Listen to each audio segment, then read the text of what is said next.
Thank you. Yes, good. Very good. Right, so let me mute everybody. Actually, you've all been very good. Maybe I'll leave the microphone on. So if you want to ask questions, you can just sort of ask them and we see if that works. Okay? And if it doesn't work, I'll just mute it. So let me move to the other screen.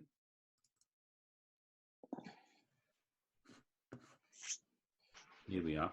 So now you can actually see me working with the paint as well as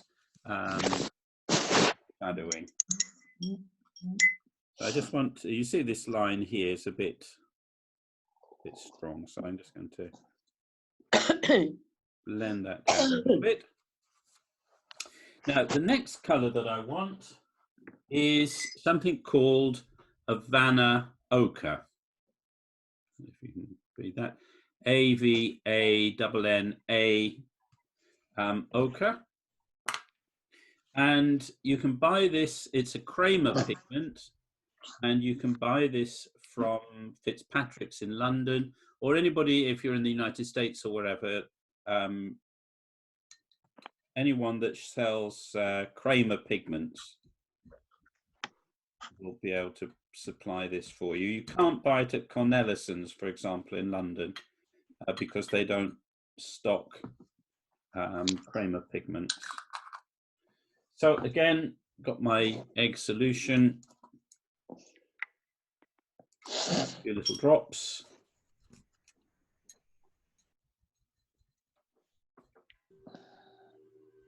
I'm very messy when I mix my pigments. I'm sure some of you are really immaculately neat.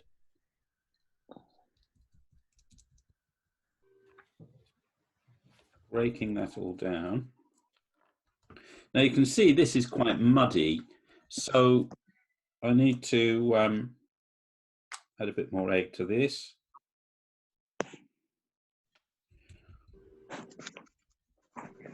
Havana ochre is quite a transparent pigment, and the danger that when people use transparent pigments is because they're used to maybe working in acrylic or in oils or in gouache or something, they like really strong, heavy, dense layers of paint. But tempera works best when it's built up as lots of thin layers. There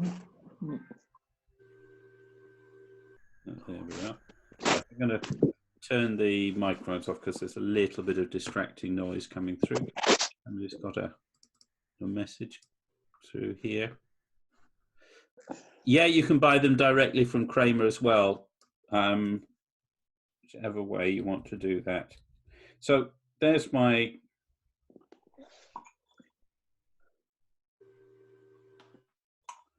nice thick paint. Now I've just added a few drops of water, mix all that thoroughly through. And let me, participants. Okay, so I'm going to use a wider brush. I'm going to use a 3 now. And I'm going to cover all of the flesh areas with what we call the proplasmos. I'm going to do this in a herringbone technique. It'll probably take off some of the paint that I've already put on there. But I want to create a nice, even covering. So just test the... So I'm moving it in a cross-hatching sort of way, called a herringbone technique, right across the area like that. So I'm going over all the surface, and the area that I've covered with the green will just becomes like a bit of a shadow. The modeling comes through. But the key is to keep your Havana ochre really nice and thin. If you make it really dense, what you put on already will be lost.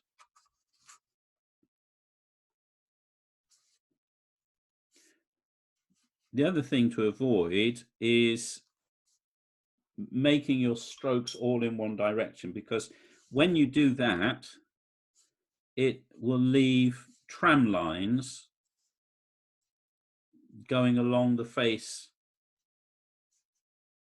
So that's why I'm doing it, this cross hatching. Then you get the surface all nicely, evenly covered, rather than with lines going through it. What we're trying to capture is light, and light's a universal symbol for the divine presence, and not least within Christianity. Jesus says, "I am the light of the world," and the Holy Spirit coming upon the apostles as fire. Just part of our tradition. So the light that we're working with here is not a reflected light, but a luminous light, a light coming from within. One of the reasons why I prefer tempera to all other mediums for icon painting is because no other medium has this wonderful, sublime, transparent, translucent quality, and therefore is able to really show the light, this sense of illumination from within. Some people manage it, to be fair, using acrylic, but it's very, very, very difficult to do, and it's actually almost counterintuitive of acrylic. So why not use egg tempera? Also, I think one of the reasons for the preference for egg tempera is to do with the idea of that priestly work of bringing all of creation together to sing a hymn of praise. So this is like hymns in paint, and so you're taking all the natural stuff. You've got earth, you've got egg, you've got wood, you've got the gelatine, you've got the gesso powder, which is like chalk dust, and that is all coming together in this process to sing this hymn of praise. So egg is that wonderful natural binder, so it's harmonious with that bringing together all of creation. What size brush, Paul? This is a size 3. Obviously it depends on the size of the image you're working to as to what size you use, but you don't want lots of little tiddly lines. You want a fairly broad, and I'll show you now on the hand. If you look, I've sort of flattened the brush, so then I can make really broad strokes as I'm doing this, putting this proplasmos layer on. Another thing to watch is that you can very easily take the paint off. I'll try and show you a little bit here. Okay, so you put the paint on and then you sort of leave it to dry, but then you come back too soon and it can lift the stuff you've already put on and leave like a hole in the middle.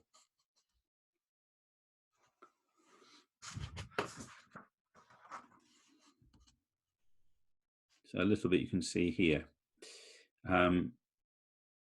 If that happens, just stop, let it dry, and then come back. Another problem some people get is that they can't get an even coverage, and some is really heavy and thick and the other bit is really quite light. That takes a little bit of practice, and if you find it gets really messy, then just scrape it off. Don't try and wash it off, because the danger then is you'll lift the gesso. Yeah, sorry, Lily. Basically, the time in England went forward over the weekend, so our clocks were an hour ahead. So the first session was at 9:30, but of course, those of you from abroad wouldn't necessarily know that. So my apologies. I forgot all about how that might impinge on you. What I would say is I've videoed it, and the video will be up on the website, so you can catch up. And there's an extra video on how to make up the egg emulsion as well, which will be up there. So I've created now a fairly even coverage. I want that to be a shade darker. Now, some people say, oh, why don't you just mix up some really nice dark paint? Because it's the joy of this process is these very thin layers. So having got that on, I'm now going to do a second layer. And you see how that immediately is exactly the same paint that I used for the first layer. It's that thin. But as soon as you double the layers, you double its intensity. So, but can you see how translucent that still is? You can still see the underpainting. So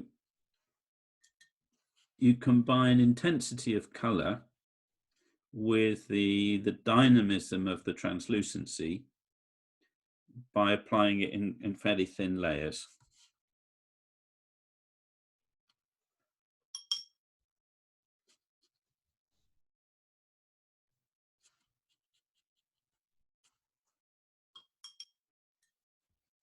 It's quite meditative. Those of you who do the Jesus prayer or the rosary, especially the Jesus prayer, it's a really good time for doing that. Now, just there, could you see that was beginning to lift? You can see it's a bit lighter, and I stopped. I'll let that dry. When I go over, it'll be fine. The worst thing I could have done is try to continue going over it and patching it. That really would have made the hole come right through.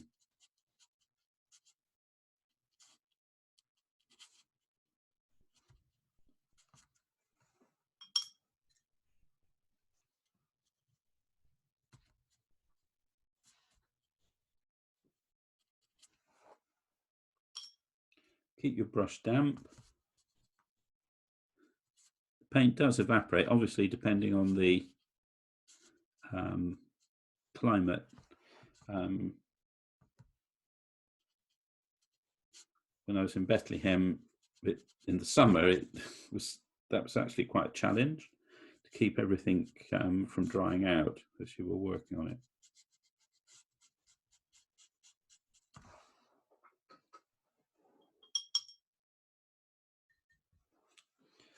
And controlling the amount of water on your brush is one of those key skills, especially as you progress a little bit. You'll find that the quality of your work really will depend on the way in which you control the dampness of your brush, because that affects the fluidity of the paint you're working with. Now, second coat on the hand, and I really want the flesh of the hand and the flesh of the face to sort of really connect.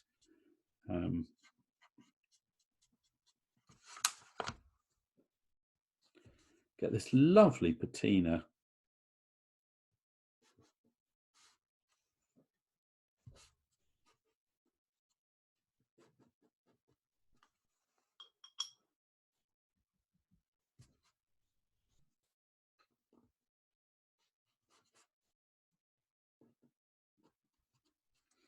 It's almost as though Mary is sort of resting in the painting and we're sort of drawing her out.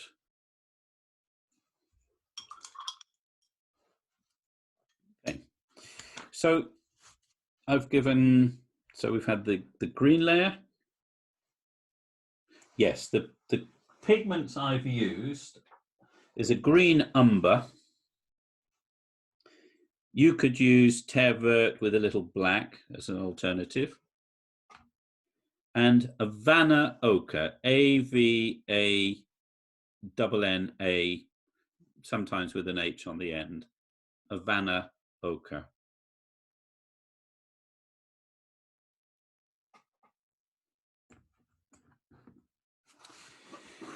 So the next thing to do is we're going to begin to build up the lighter colors on the flesh. Now, basically, that's going to be using a yellow ochre. This is Italian gold ochre light. It's a natural Italian ochre, which I quite like. But there's a whole range of yellow ochres. So, for example, I have got up here another couple.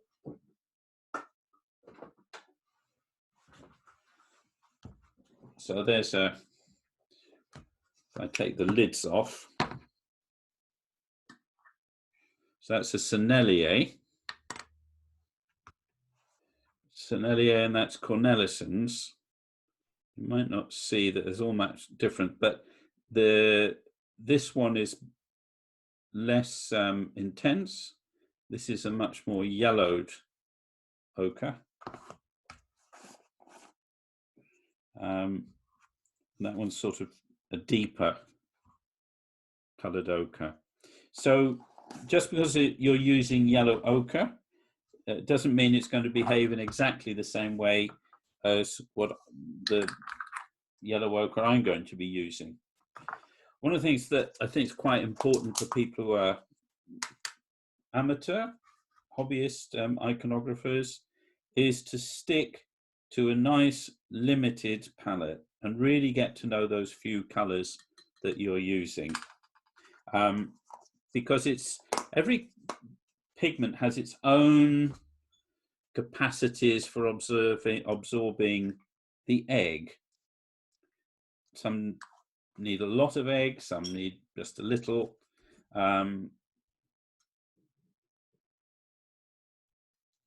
So you need to really get to know your paint, understand its qualities. Some of them need quite a bit of water to get them to really activate.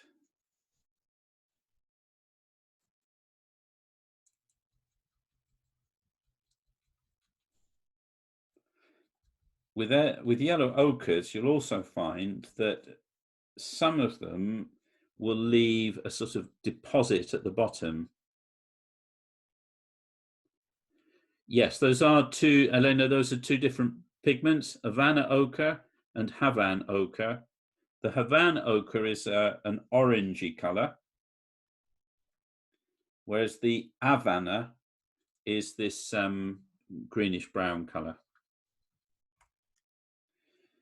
Yellow ochre, because it's a really quite dry pigment, so, and quite gritty, so you need to really mix it quite thoroughly, as you can see I'm doing here. So you get a nice smooth paste. If you don't do that, then when you're painting with it, you'll find that the surface becomes very gritty. So but that's maybe just needs a, you see how that's quite thick. That's a bit more like double cream. So I'm going to add a little bit more egg there. Yellow ochre is notoriously thirsty, really devours the egg. And don't be tempted to dilute with water to get that cream consistency. If you do that, you'll end up with not enough egg to bind the pigments, and so it won't stick properly to the board. It'll be very dusty. So you need to get it fluid enough with just the egg. So that's, there we go, see that's sort of pouring now. So I can now add the water, just a few drops there, just to get that.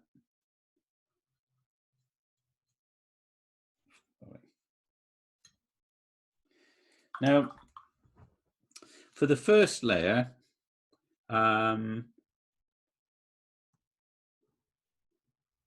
yes, that's true, Amos. Yes, good point. Yeah, there we go. I can tell I'm learning this as we're going along. That's very good. That was a question about, in the handout, I mentioned Havana ochre and Havana ochre. And are they two different pigments? And the answer is yes, they are. Now, for the first layer, I'm going to add a little bit of English red light to the yellow ochre. So I'm just going to make up a little bit of red separately.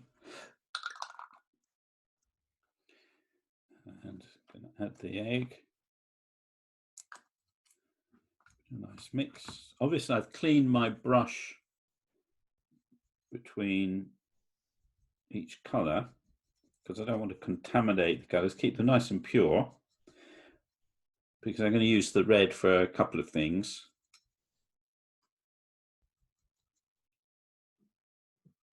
A little bit of water. So now I want to mix the yellow with a bit of red to make a sort of orangey colour. So I'll just take that into there.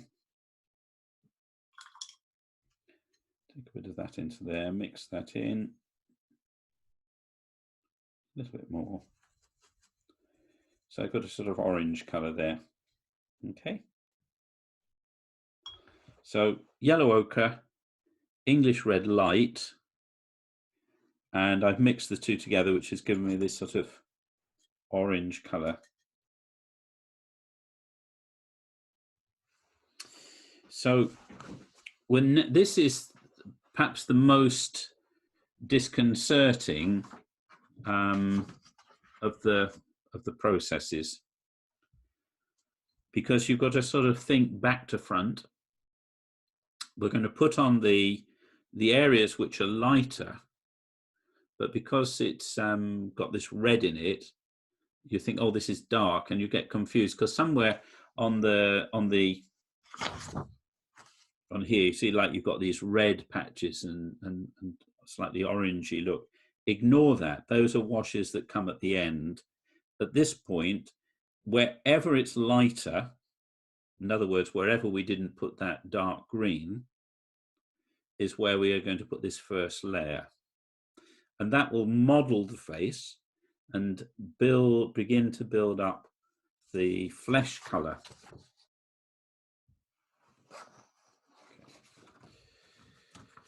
So let's start with the nose, for example. English red light.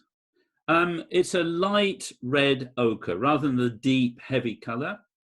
English red light is a lightish red, not so intense. So it's not going to blast the color, just going to give it a nice hue. So if we think about the nose, it has like a teardrop shape. So you see, I put that teardrop on.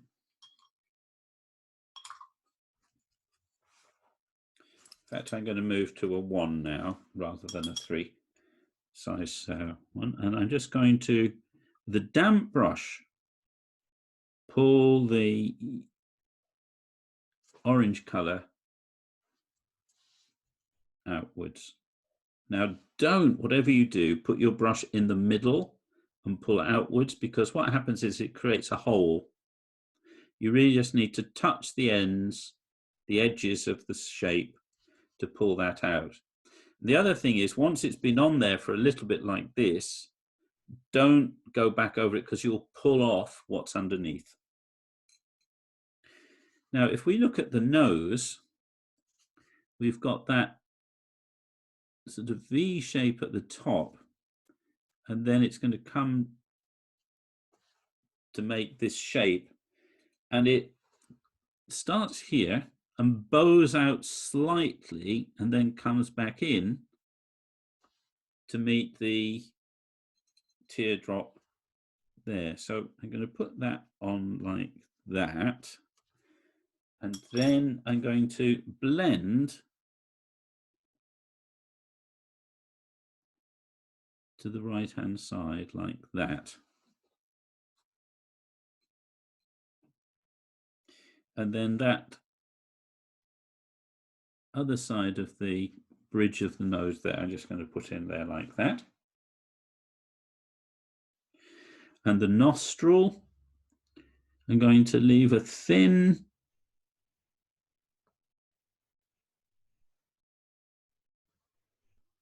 colour first of all, and then just add a bit more in like that. Okay.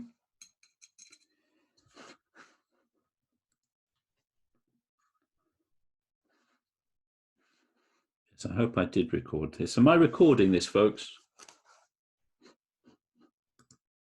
Yes, you do. Great, lovely.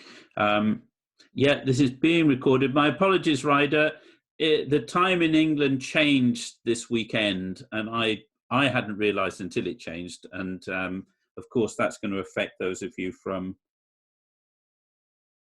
abroad. So my sincere apologies. Your head's in the way, Ian. Is it? Oh. It's all right now, but when you're brushing it, your head moves over. Oh, yeah, well spotted. Yeah, keep the comments like that going, because obviously I'm in the middle of it and I can't, I'm not looking at the camera, I'm looking at the...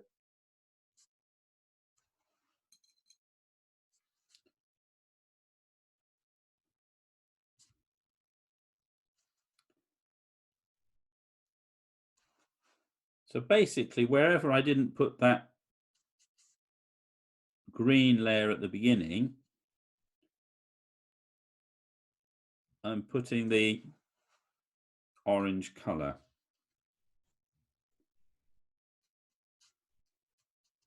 And then, so like here,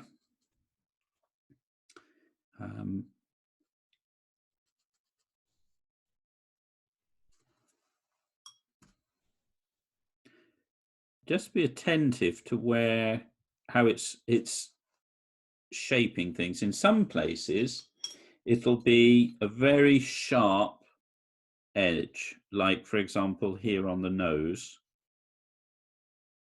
That's quite sharp, but the other side of it is blended because it's a curved shape. Likewise here on the cheek that I've just put on, that's blending out here, but around the top of the eye it makes a quite definite shape where the bag of the eye comes in, just like when we were doing the drawing. And likewise for the eyelid, sorry about that. So thick, thin top lid. And then for the eye, the bottom eye, there's, if you look at your eye, you've got a sort of light line along the top. It's a ridge where the bottom eyelid stops and then curls round, and the eyeball is beneath it. So you need to get that little light line in just the right spot under the eyeball. Notice the lips.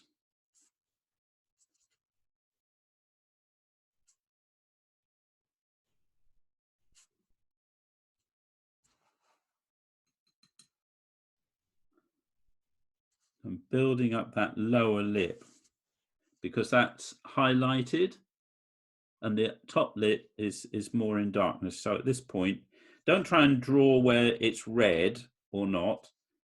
Just leave that top bit for now.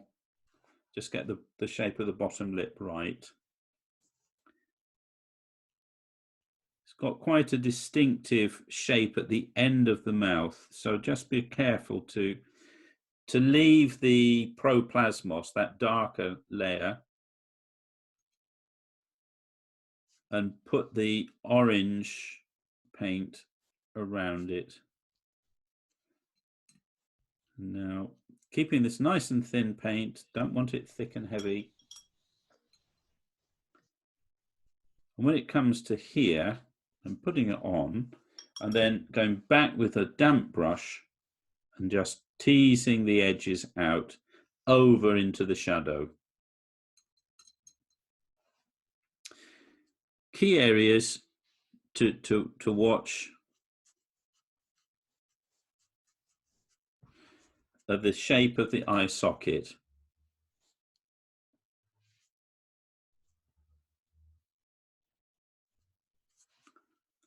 So that's quite sharp, and then blending out up the nose like this. And for the cheek, put the where it's lightest on like that.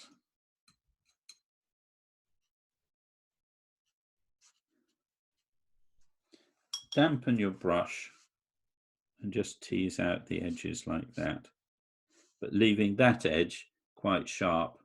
Don't worry, Ryder, it's okay. You'll be picking up lots of things as we go along, and just go back to the other video. I'll get the other video up as soon as we finish this session, and probably take about an hour, I think, hour and a half, because the internet connection's a bit slow today. And then you can catch up, okay? And don't worry about painting as we're going along. Take your own pace. That's the joy of this. Yes, exactly, Marianne. I know, and I'd forgotten. Otherwise, I'd have said to everybody just to be aware of that. And to be honest, I didn't think.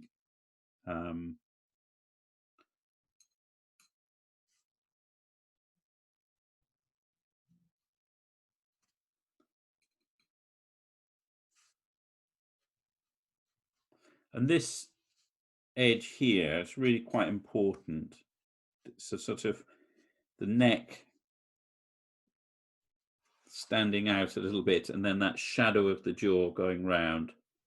The third session, well, it's the same time UK time, so just check. It should be, we're an hour back, so it'll be, I suppose, an hour earlier. But just if you check using the internet as to what UK time is, it'll be the same time as we advertised it, but you just got to translate that into your own time zone. So an hour earlier. Yeah, there you go. See, so we swings and roundabouts, you gain some and lose some. So you see that's getting a nice ethereal look.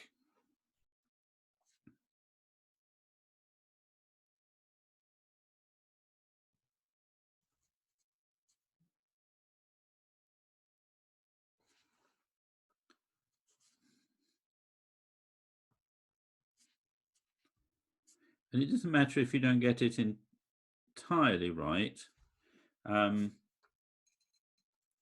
You can correct this at each layer. Yeah, GMT +1. Thank you.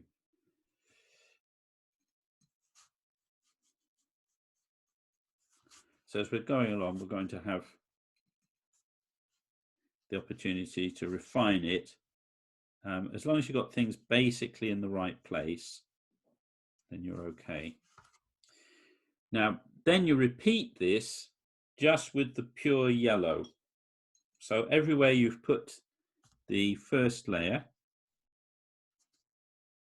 you're going to build up a yellow layer as well.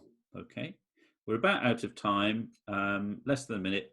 So I will continue to build up this yellow layer then on exactly where I put the orange layer.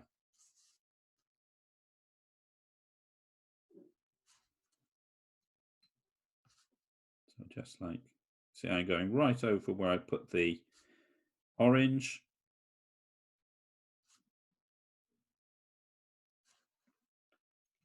And it just warms the paint. And we're using these translucencies to give this sense of a sort of transparent.